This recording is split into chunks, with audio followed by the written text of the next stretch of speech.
Anggur-anggur ini saya tanam dengan sistem yaitu media organik ya. Tetap dengan menggunakan media organik kita akan mengalami yaitu pengiritan pada pengeluaran kita dalam merawat tanaman anggur. Kenapa dengan cara organik? Karena cara organiknya adalah solusi untuk menekan pengeluaran yaitu biaya perawatan tanaman anggur.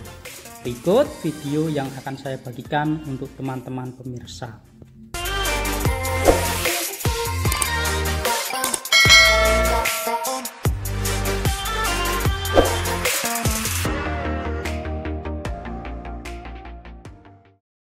Assalamualaikum warahmatullahi wabarakatuh. Berjumpa lagi bersama channel Petani Hidroponik Comal. Pada video kali ini saya ingin berbagi pengalaman pada teman-teman pemirsa channel Petani Hidroponik Comal dimanapun Anda berada, untuk menjaga keseimbangan cabang tersier tanaman anggur kita harus melakukan yaitu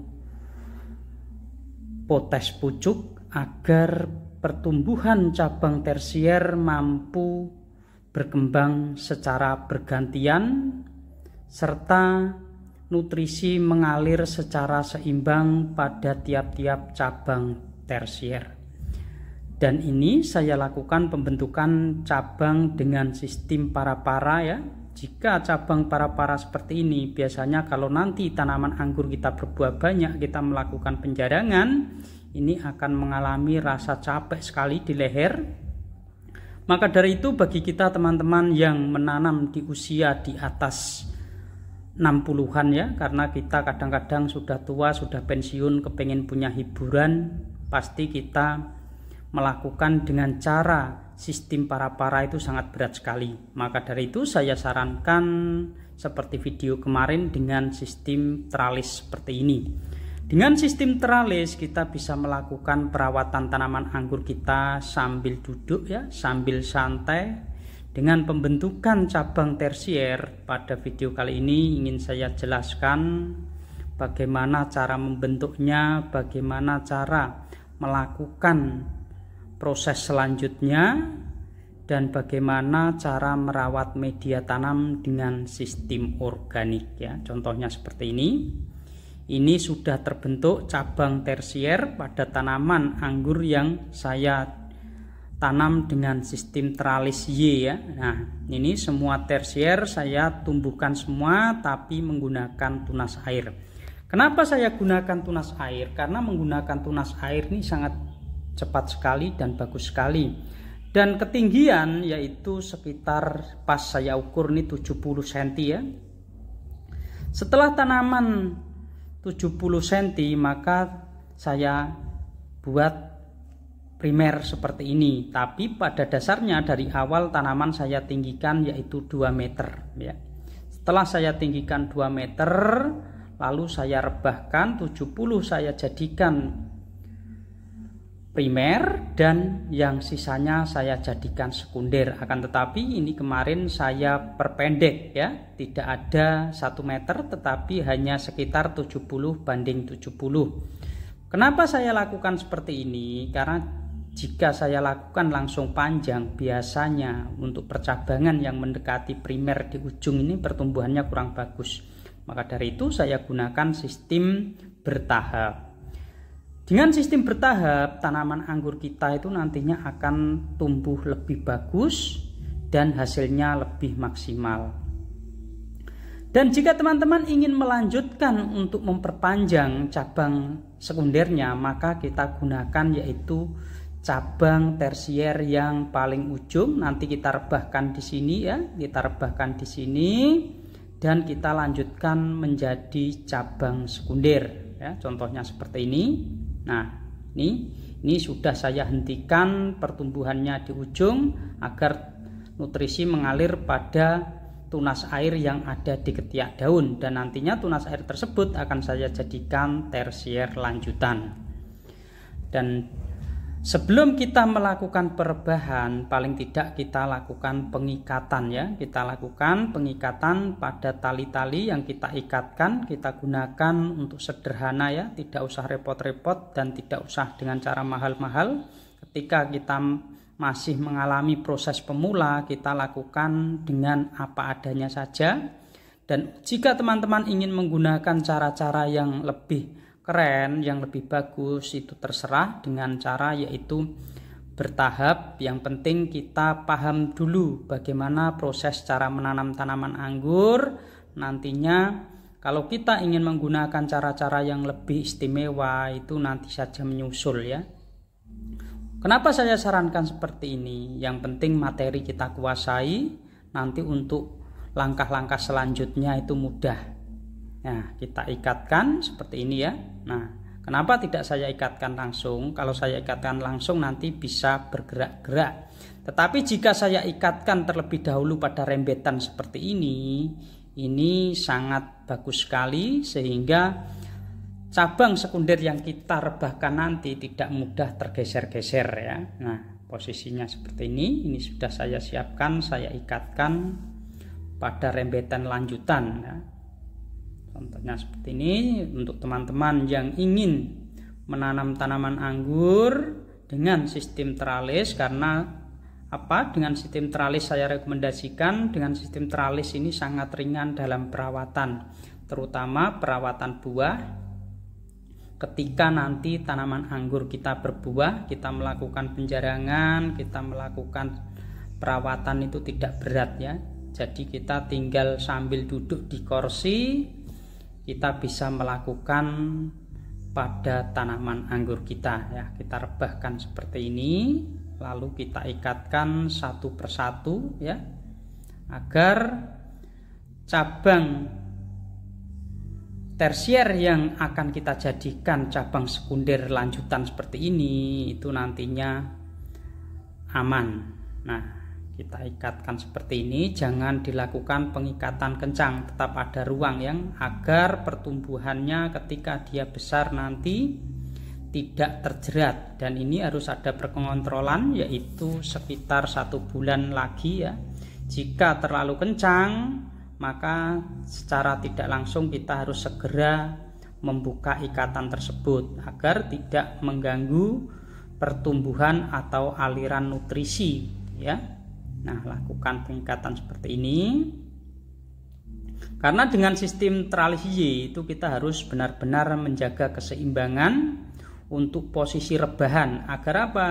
Agar cabang-cabang kiri kanan yang kita bentuk nantinya tumbuh dengan bagus ya. Seperti ini pas ya, sudah pas panjangnya karena sudah saya sesuaikan berdasarkan kondisi tempat. Nah, setelah cabang tersier tadi sudah saya bilang, setelah sesuai yang kita inginkan, maka kita lakukan potes pucuk.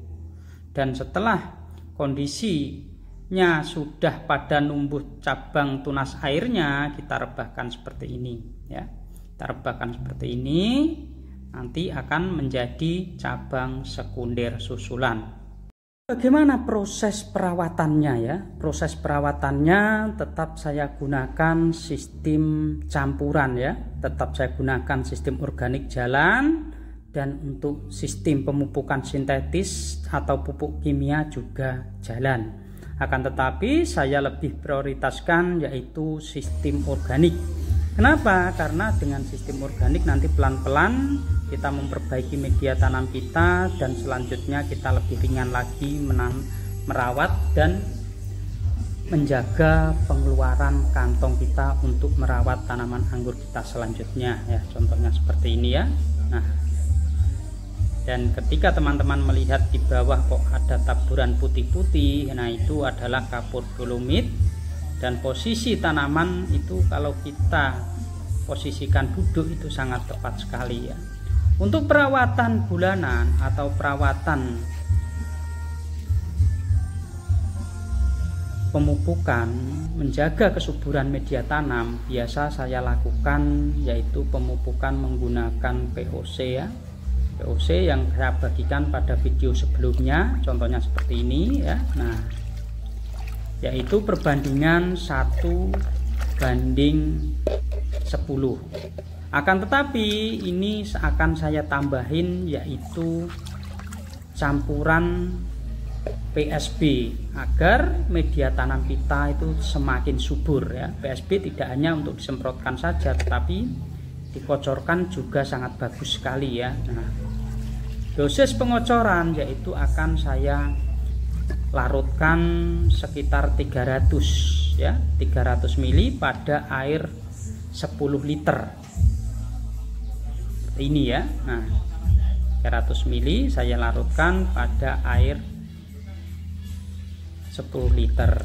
Kenapa demikian? Karena perbandingan pemakaian itu yaitu 30 ml kita larutkan pada air 1 liter. Maka ini karena air 10 liter maka saya kasih yaitu sekitar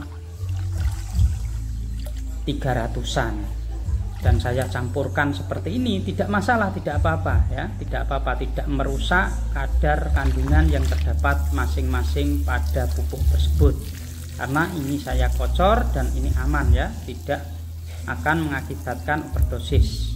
Nah, lakukan pengocoran seperti ini merata, tidak harus yang dekat tanaman saja, karena ini sistemnya sudah saya racik media tanam memanjang seperti ini, dan ini nantinya akar juga akan berjalan-jalan mencari nutrisi serta ruang ya, sehingga ketika kita melakukan pembentukan media tanam itu bisa dilakukan pembentukan seperti sebagaimana saya sampaikan pada video-video yang beberapa bulan yang lalu, yaitu menggunakan cacahan batang pisang, cacahan buah pisang, pokoknya semua media-media yang berasal dari media atau tanaman pisang itu saya campurkan di sini. Karena apa? Karena saya pilih batang pisang karena batang pisang dan pohon, daun, buah itu sangat bagus sekali manfaatnya untuk pertumbuhan tanaman.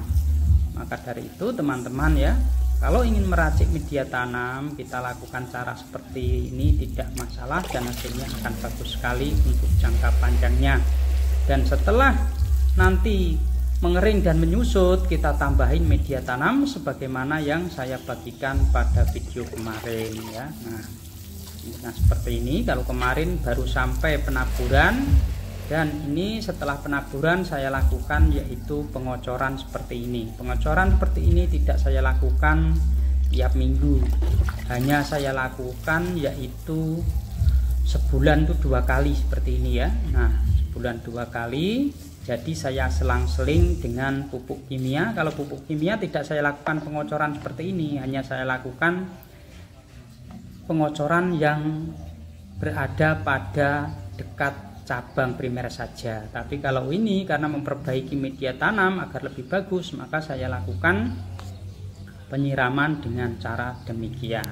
Nah, buat teman-teman yang ingin menjaga keseimbangan agar tanaman anggurnya percabangannya itu ada yang tinggi, ada yang kecil seperti tadi, maka yang tinggi kita lakukan potes pucuk ya, kita lakukan potes pucuk seperti ini bertujuan agar nutrisi mengalir pada cabang-cabang yang pendek ya. Dan nanti ketika kita ingin lebih memaksimalkan pertumbuhan lagi yang sudah terbentuk seperti ini, bisa kita pupuk dengan pupuk pembuahan. Dan selanjutnya nanti kita pangkas yaitu sekitar 40 cm ya, 40 cm, tetap 40 cm bagi cabang-cabang tersier yang pertumbuhannya bongsor atau pertumbuhannya cepat. Dan bagi tersier yang tumbuhannya masih pendek ya jangan dilakukan pemangkasan, biarkan saja. Ini adalah tujuan agar percabangan itu nanti lebih bagus lagi. Ketika kita melakukan pemangkasan kok kebetulan membawa buah, kita penghobi ya, penghobi itu lebih senang kalau tanamannya berbuah. Maka dari itu kita biarkan tidak masalah. Karena apa? Karena nutrisi selalu kita berikan dan pupuk yang dibutuhkan tanaman kita berikan sehingga tidak masalah, tidak mengganggu pertumbuhan cabang-cabang yang akan tumbuh. Paling kalau ada keluar buah itu tidak banyak kok. Paling yang berada di posisi cabang-cabang primer yang pertumbuhannya besar. Matabatnya nanti kalau sudah besar kita lakukan pemangkasan insya Allah biasanya kalau tanaman anggur tersebut itu mudah dibuahkan, itu dia akan membawa bunga. Kenapa saya lakukan pemangkasan yaitu di sini? Kenapa saya lakukan pemangkasan sekitar 40 cm dari sekunder? Karena apa? Karena mengurangi agar aliran nutrisi itu tidak fokus pada cabang yang sudah besar ya, agar bertujuan juga mengalir pada cabang yang seperti tadi masih kecil, dan juga mengalir pada cabang pembentukan awal yang ada di ujung sana ya. Nah, sehingga beban pasokan nutrisi itu tidak berkurang. Cara ini akan mempercepat pertumbuhan pada cabang-cabang yang ketinggalan. Jika kita melakukan pemangkasan kok kebetulan membawa bunga, untuk para penghobi ya dirawat saja, tidak masalah ya. Karena biasanya itu jika seandainya membawa bunga itu juga tidak banyak. Tetapi jika teman-teman kok saya mau fokus pertumbuhan saja, dibuang juga tidak apa-apa, bebas-bebas saja ya, bebas-bebas saja untuk para penghobi, agar ada motivasi semangat, tanaman saya berbuah dan ini ternyata benar ini varian tersebut. Maka dari itu ketika ada bunga kita biarkan tidak apa-apa, yang penting nutrisi nanti akan kita berikan secara rutin sehingga pertumbuhan tanaman anggur kita itu bisa maksimal. Contohnya seperti ini ya, ketika saya melakukan pemangkasan ada yang membawa bunga ya jadi buah, sekarang saya biarkan saja, tidak mengganggu pertumbuhan. Yang penting yaitu pemupukan dan perawatan tetap kita lakukan. Dan untuk pembuahan selanjutnya ya bisa kita lakukan cara-cara mudah seperti ini, karena anggur yang kita tanam pertama kali itu tidak bisa kita lakukan pembuahan secara langsung, kita pangkas dari bawah, itu tidak bisa. Malah nanti pertumbuhannya jelek. Lebih baik kita lakukan pelan-pelan dengan potes pucuk seperti tadi, membawa bunga PHB. Setelah itu kita pilih tunas bat yang terbaik dan kita lakukan pemupukan. Jika kita ingin pembuahan ya harus pupuk pembuahan yang kita berikan. Biasanya dalam proses perawatan itu belum kita pupuk pembuahan saja sudah terkadang ketika kita melakukan pemotesan seperti ini sudah membawa bunga PHB, berarti tanda-tanda bahwa tanaman tersebut sudah siap untuk dibuahkan. Maka dari itu kita lakukan yaitu pemupukan pembuahan ya, agar lebih maksimal nantinya sebelum kita melakukan pemangkasan. Buat teman-teman jika ingin melakukan pupuk pembuahan, alangkah baiknya kita potes seperti ini ya, agar ketika pupuk tersebut nanti lebih fokus ke mata-mata bat lainnya. Dan setelah pemupukan cukup, yaitu 1 bulan atau 4 kali pemupukan, kita lakukan pemangkasan pada bat yang terbaik. Biasanya kalau tanaman varian yang cocok dengan cara seperti itu akan membawa bunga dan hasilnya sangat bagus sekali ya. Contohnya seperti ini, saya lakukan pemangkasan seperti tadi, panjang, saya lakukan pemangkasan dan ini insya Allah nanti akan membawa bunga, tadinya sampai di sini ya. Nah, cukup sekian video dari saya, semoga bisa memberi manfaat untuk teman-teman yang merawat tanaman anggur dengan sistem organik. Sama saja, yang penting kita berikan berdasarkan kebutuhan tanaman kita. Jika ingin memilih dengan sistem organik, maka kita harus tahu bagaimana cara membuat pupuk-pupuk organiknya sesuai berdasarkan keinginan kita, pembuahan atau masa-masa pertumbuhan. Cukup sekian video dari saya, semoga bisa memberi manfaat bagi para teman-teman pemula yang merawat tanaman anggur. Wassalamualaikum warahmatullahi wabarakatuh.